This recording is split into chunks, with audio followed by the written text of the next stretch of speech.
भयानक रात की भयानक याद।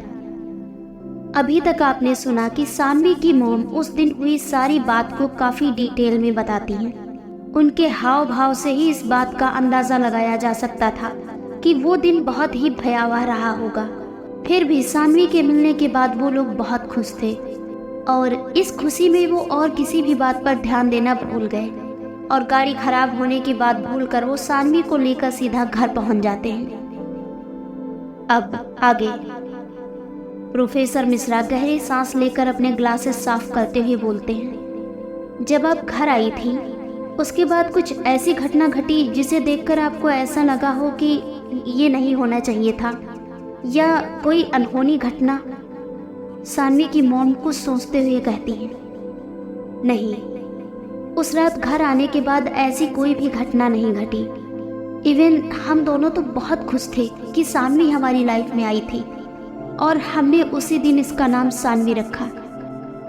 हमें नहीं पता था इससे पहले उसका क्या नाम था, हमने उसका नाम सानवी रखा। इस वक्त सौरभ खामोश था, वो कुछ भी नहीं बोल रहा था, बस ध्यान से उन दोनों की बातों को सुन रहा था। प्रोफेसर के मन में जो भी सवाल उठ रहे थे वह पूछ रहे थे और सानवी की मॉम उन सवालों का जवाब दे रही थी।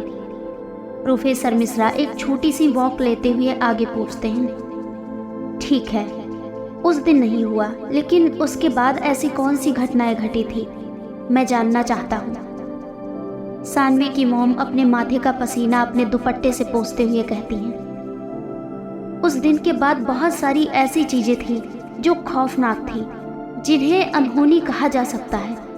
कुछ दिन तो छोटी मोटी घटनाओं के साथ बीत गए, कभी कुछ हो जाता तो कभी कुछ, हम उन सब चीजों को इत्तेफाक समझ लेते थे।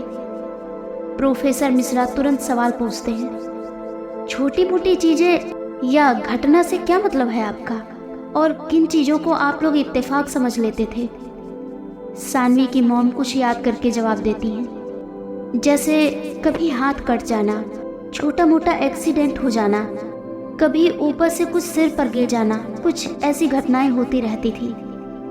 प्रोफेसर मिश्रा वापस से सोफे पर बैठते हुए पूछते हैं, मतलब उसके बाद कोई ऐसी घटना नहीं घटी जिससे ये कहा जा सके कि ये कोई इत्तेफाक नहीं? सानवी की मॉम कहती हैं, सबसे बड़ी घटना तो अब घटी थी सर। अभी 1 महीना भी नहीं बीता था कि मेरे हस्बैंड का एक बहुत बड़ा एक्सीडेंट हो गया और उनके मौके पर ही इसको भी मैं इत्तेफाक समझ लेती, लेकिन उससे पहले कई बार उनके साथ ऐसी चीजें हुई थी जिससे उनको बहुत ज़्यादा चोट लग सकती थी। प्रोफेसर मिश्रा अपना सर झुकाते हुए आगे कहते हैं, देखिए, नियति के आगे तो किसी की भी नहीं चलती, जो होना होता है वो होकर ही रहता है।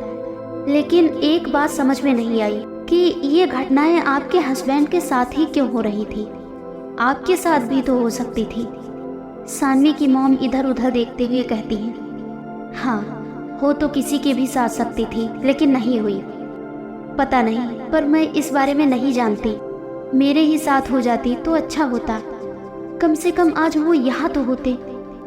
प्रोफेसर मिश्रा थोड़ा परेशान होकर अपना अगला सवाल सामने रखते हैं, ठीक है, फिर आगे क्या हुआ?